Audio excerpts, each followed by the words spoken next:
The Black-Luster Soldier archetype, known as Chaos Soldier in the Japanese, started out as simply 2 cards: Black-Luster Ritual and Black-Luster Soldier. These two debuted in the Duel Monsters anime when Yugi, on the back foot against My Valentine's Harpy's pet dragon, decided to put all of his faith in his next draw. His faith was rewarded with the legendary ritual card, Black-Luster Ritual.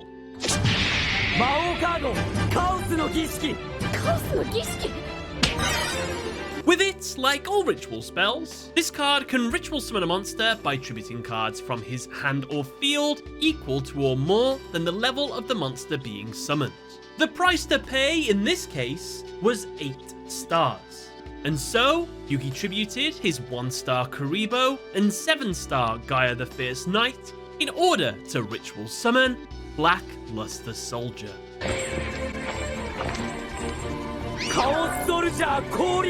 And with its might, Yugi was able to defeat Mai's strongest monster. And not only that, but he would win the duel after Mai surrendered, since she had no cards left in her deck that could defeat Yugi's new boss monster. Now, from this event, a few things happened. The biggest one was that since Gaia was used for the summon of this monster, its archetype now became tied with the Black-Luster Soldier archetype. Specifically, 2 cards in the Gaia archetype support the Black-Luster monsters. These are Arisen Gaia the Fierce Knight and Charging Gaia the Fierce Knight. Both of them have the effect that if they are tributed, they will give a beneficial effect to the Black-Luster Soldier archetype. Charging would add a Black-Luster Soldier monster from the deck straight to the hand, while Arisen Gaia would instead special summon a Black-Luster Soldier monster from the hand or grave. And to mirror the anime, Arisen would also be able to use itself in the grave to pay some of the cost for a ritual summon. Another card kind of like these that supports the archetype but isn't directly tied to the archetype is Chaos Magician. This card's ability states that when it is destroyed, the wielder can special summon a Chaos or Black-Luster Soldier ritual monster from the hand, ignoring its summoning conditions. Now, if you're a frequent viewer, you will know that we've already covered the Gaia archetype in a previous video, so you know that there's a connection between Black-Luster Soldier and Gaia. However, we didn't go into full detail. We're going to do that now. It's not just because Gaia was used for the ritual tribute, it's actually because Gaia the Fierce Knight is Black-Luster Soldier. Let me explain. You see, in the manga, things went a little bit different. When Yugi used the ritual spell, he actually tributes his Griffer and Kuribo from the field. This is because the requirements in the manga were 2 monsters that have an attack of 1500 or less. We actually see this event referenced in the card artwork of a card we're going to talk about a little bit later.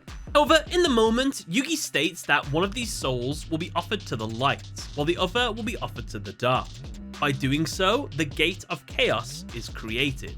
And with that gate, Yugi orders his Gaia the Fierce Knight to charge through it. And after being bathed in the power of chaos, he emerges on the other side as the Black-Luster Soldier. So there you go, Black-Luster Soldier is Gaia the Fierce Knight if it is bathed in chaos. In fact, speaking of, the archetype would receive an integral field spell card portraying this very Gate of Chaos. The card was obviously called Gateway to Chaos. Its effect is, when this card is activated, you can add a Black-Luster Soldier ritual monster or Gaia the Fierce Knight monster from your deck to your hand. Each time a monster card is sent from the hand or field to the graveyard, place 1 spell counter on this card. Once per turn, you can remove 3 spell counters from this card, add 1 ritual spell from your deck straight to your hand. Hey, do you want to see something really wacky and weird? How about a normal monster version of Black-Luster Soldier? It's creepy, right? And guess what? It's real. The catch is that it's unplayable. Because it's made of metal, there's only one of it in the world, and it's only available in the OCG. However, what's really cool about this card is its flavor text, as it states that it is the strongest warrior. It has the same capabilities as the Blue Eyes White Dragon. The reason for this flavor text is because, literally, Blue Eyes White Dragon and Black-Luster Soldier, they have the exact same stats. So, essentially, this monster is Yugi's equal to that of the Blue Eyes White Dragon. And not only that, this connection actually helps lay the groundwork for their eventual combination, as when put up against one of the most powerful monsters in the Yu-Gi-Oh game, Yugi and Kaiba would put their differences aside and unite their strongest monsters together to create the Dragon Master Knight. This monster not only had a whopping 5,000 attack, but it also gained an additional 500 attack for every dragon on the field and in both players' graveyards. So okay, I'm sure you're all wondering by now, what is the point of a Blackluster Soldier deck? What's their thing?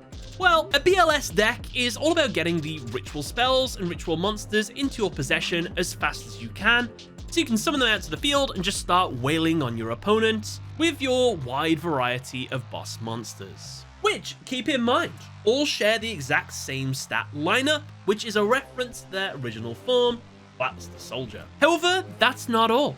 By using the level 4 younger versions of the boss monsters as part of the ritual summons, you can also grant additional effects to the ritual monsters to make them even stronger. Worst case scenario, if you can't ritual summon, well, we have some backup BLS monsters as well. So that begs the question, well, what are all of these archetypal monsters? Well, let's take a look at them, shall we? Currently in the archetype, there are 3 level 4 monsters that are younger versions of the boss monsters. We know that they're younger versions because they're half the level. They look like smaller versions of their boss monster forms, and the biggest one of them all, their effects are the boss monster effects, except these monsters give those effects to a monster that uses them for a ritual summon. Let me explain. Beginning Knight. This monster is the younger version of Blackluster Soldier, Envoy of the Beginning. Its effect is a Blackluster Soldier monster ritual summon using this card gains these effects. Once per turn, you can target one monster your opponent controls, banish it. When this card destroys a monster by battle and sends it to the grave, you can activate this effect. This card can make a second attack in a row. If this card is banished from the graveyard, you can add one ritual spell card from your deck straight to your hand.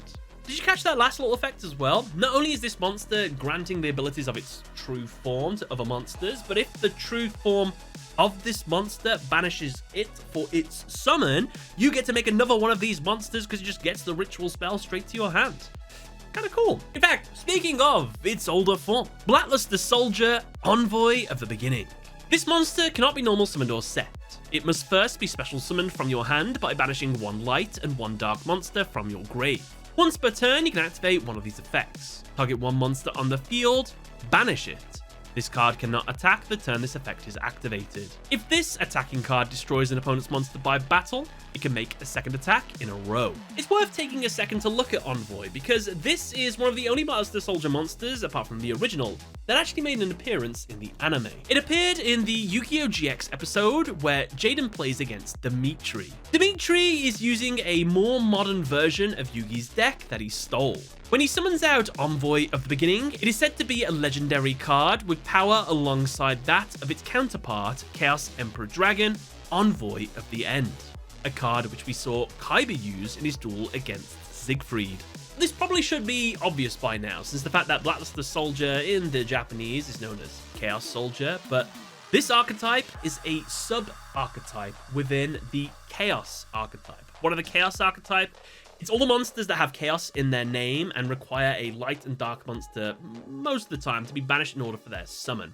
There's like a whole plethora of these monsters, but the Blackluster Soldier archetype, it's a sub-archetype within that archetype as well. I bring this up because the Chaos monsters and the Blackluster Soldier archetype itself, they have some interesting parallels between really opposite ends of the spectrum, you see. We have things that allude to things like the beginning and the end, heaven and earth, light and dark. So it is safe to say the Chaos archetype and the Blackluster Soldier archetype are all about the birth of the universe and the end of it, essentially. And before we move too far away from Envoy of the Beginning and Envoy of the End, these two monsters have their very own exclusive support cards. There's only 2 of them, Primal Seed and Chaos Seed. Primal Seed's effect is if Envoy of the Beginning or Envoy of the End is on the field, target 2 of your banished cards, add those targets to your hand. Chaos Seed's effect is if you control both light and dark monsters, you can target one of your banished light or dark warrior type monsters, add it to your hand. Anyway, let's get back to the Blackluster Soldiers, shall we? Evening Twilight Knight. This monster is the younger version of Blackluster Soldier, Envoy of the Evening Twilight. Its effect is a Blackluster Soldier monster, ritual summoned using this card gains these effects. Once per turn, you can target one monster your opponent controls, banish it. Once per turn, you can banish one random card from your opponent's hand face down until your opponent's next end phase. If this card is banished from your graveyard, you can add one ritual monster from your deck to your hand. Yet again, we see these effects in its older form, and if this monster is used for the summon of its older form, you get to add a ritual monster straight to your hand. Blatless the Soldier, Envoy of the Evening Twilight. Cannot be normal summoned or set. Must be special summoned from your hand by banishing all light monsters or all dark monsters from your graveyard, while you have an equal number of each in the graveyard. While face up on the field, this card is also light attribute. When this card is special summoned, you can activate the appropriate effect based on the attribute of the monsters banished for the special summon. You cannot conduct your battle phase the turn you activate this effect. Light. Target one monster on the field, banish it. Dark, banish one random card from your opponent's hand, face down, until your opponent's end phase. If you thought that name, Blatless the Soldier, Envoy of the Evening Twilight, with its 52 characters, was a long name, don't worry, so did I. It was my #1 choice in my top 10 insanely long Yu-Gi-Oh card names video. Fun fact. In fact, speaking of this monster's name, the word Twilight is referencing the time just before night, when the daylight has almost gone, but it is still lingering in the sky. It is essentially the point where night and day intermingle. As such, this card is a physical representation of that point. This is made most obvious by the fact that this monster's armor is dual colored. And what's cool is they made an alternative version of this monster that is the full light side of it. That monster is Blatless the Soldier, Sacred Soldier. Its effect is when this card is normal or special summoned, you can target one of your banished light or dark monsters and one card your opponent controls, return that banished card to the graveyard. And if you do, banish that card your opponent controls. When this card destroys an opponent's monster by battle, you can target one level 7 or lower warrior monster in your grave, add it to your hand. I guess if we put them all together, we have Blatless the Soldier, Envoy of the Beginning as the darker half, Blatless the Soldier, Sacred Soldier as the lighter half, and Blatless the Soldier, Envoy of the Evening Twilight as a combination of the two. What do they represent? Well, maybe it's the morning sun, the setting sun, and twilight. Or perhaps it's a reference to God Ra's legend. Take your pick, really. Now we have one more younger form, Envoy of Chaos. This is the younger version of Blatless the Soldier, Super Soldier. Its effect is during the battle phase. Quick effect, you can discard this card. Then target one Blatless the Soldier monster or Gaia the Fierce Knight monster you control. It gains 1500 attack until the end of this turn. And if it does, every opponent's monster that battles it this turn has its attack become that monster's original attack during damage calculation only. Once per turn during the end phase, if this card is in the graveyard, you can banish one light and one dark monster in your graveyard, except this card, add it to your hand. You might have noticed this monster is the odd one out because its effects are nothing to do with its older forms. However, the difference between this one and the rest is the older form of this monster is actually a ritual monster, so that might be why. That monster is, by the way, Blatless the Soldier, Super Soldier. You can ritual summon this card with Super Soldier Ritual. This card destroys an opponent's monster by battle and sends it to the graveyard. Inflict damage to your opponent equal to its attack. If this card is destroyed by battle or card effect and sent to the graveyard, you can special summon one Gaia the Fierce Knight monster from your hand, deck, or grave. So with that, we have the 3 younger forms, the 3 older forms, and one of these monsters has something that the other 2 don't, and that is a soul form. This card is called Super Soldier Soul. Its effect is you can send one Blatless the Soldier monster from your hand to the graveyard until your opponent's next end phase. This card's attack becomes 3000, and its name becomes Blatless the Soldier. You can banish this card from your graveyard, add one Beginning Night or Evening Twilight Night from your deck to your hand. It would be nice if the other 2 monsters also got a soul form, so we have like an armor form of all of them. It just looks nice when they all have them together, but we'll see if that ever happens. There is a link form of Blatless the Soldier called Blatless the Soldier, Soldier of Chaos. It requires 3 monsters with different names to be summoned. If it is link summoned using a level 7 or higher monster as a material, that's a reference to Gaia the Fierce Knight, by the way, your opponent cannot target it with card effects. Also, it cannot be destroyed by your opponent's card effects. When this card destroys an opponent's monster by battle, you can activate one of these effects. This card gains 1500 attack. This card can make a second attack during the battle phase of your next turn. You can banish one card on the field. So we've gone over quite a lot of boss monsters in this archetype so far. In fact, it'd be safe to say this deck is built up of boss monsters in general. However, there is a boss monster above the boss monsters. This is the one you really want to get out in the middle of a duel, and that monster is Blackluster Soldier, Legendary Swordsman. You can ritual summon this card with Chaos Form or Super Soldier Ritual. It must be ritual summoned. During your draw phase, before you draw, you can reveal this card in your hand. Give up your normal draw this turn, and if you do, add one ritual spell from your deck to your hand. Your opponent cannot activate cards or effects during your battle phase. When this attacking card that was ritual summoned using a normal monster destroys an opponent's monster by battle, you can shuffle all cards they control into the deck. Yes, you heard that right. You can shuffle everything they control back into the deck. And eagle-eyed viewers might have noticed that a few ritual spell cards have been mentioned throughout the majority of these ritual monsters. In fact, there are 3 in-archetype ritual spells that you can use: Chaos Form, Super Soldier Synthesis, and Super Soldier Ritual.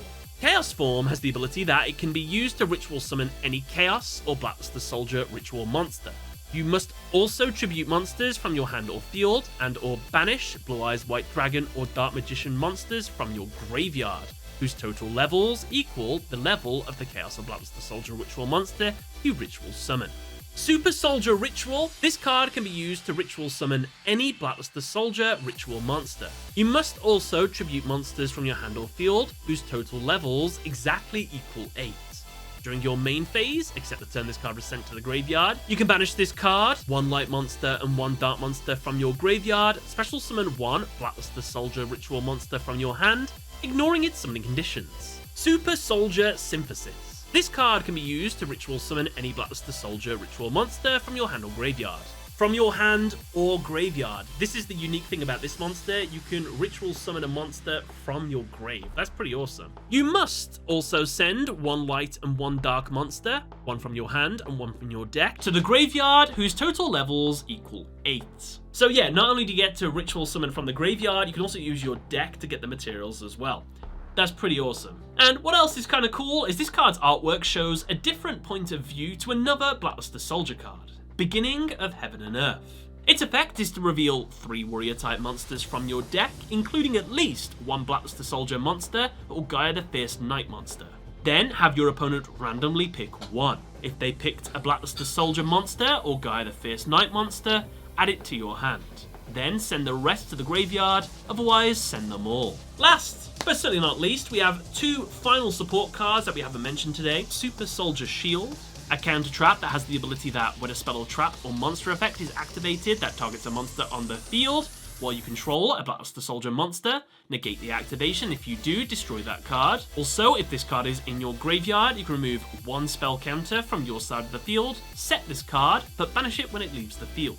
Super Soldier Rebirth, target 1 Blackluster Soldier monster you control, send it to the graveyard, and if you do, special summon 1 Blackluster Soldier monster from your hand with a different name from that monster, ignoring its summoning conditions. During your main phase, except the turn this card was sent to the grave, you can banish this card from your grave, target 1 Blackluster Soldier monster in your grave, add it to your hand. And of course, since the Blackluster Soldier is a Yugioh card, it has to fuse with a Dark Magician. And so, we get Master of Chaos. Requires Dark Magician, 1 Chaos or Blackluster Soldier ritual monster to be summoned. If this card is fusion summoned, you can target 1 light or dark monster in your grave, special summon it. You can tribute 1 light and 1 dark monster, banish all monsters your opponent controls. If this fusion summon card is destroyed by battle or card effect, you can target 1 spell in your grave, add it to your hand. And with that, that's the Blackluster Soldier archetype done. Want to go and watch the other portion of this archetype, the Gaia the Fierce Knight archetype? I have a video right here for that. Otherwise, watch this one if you really fancy. Other than that though, thank you for watching. Catch you later.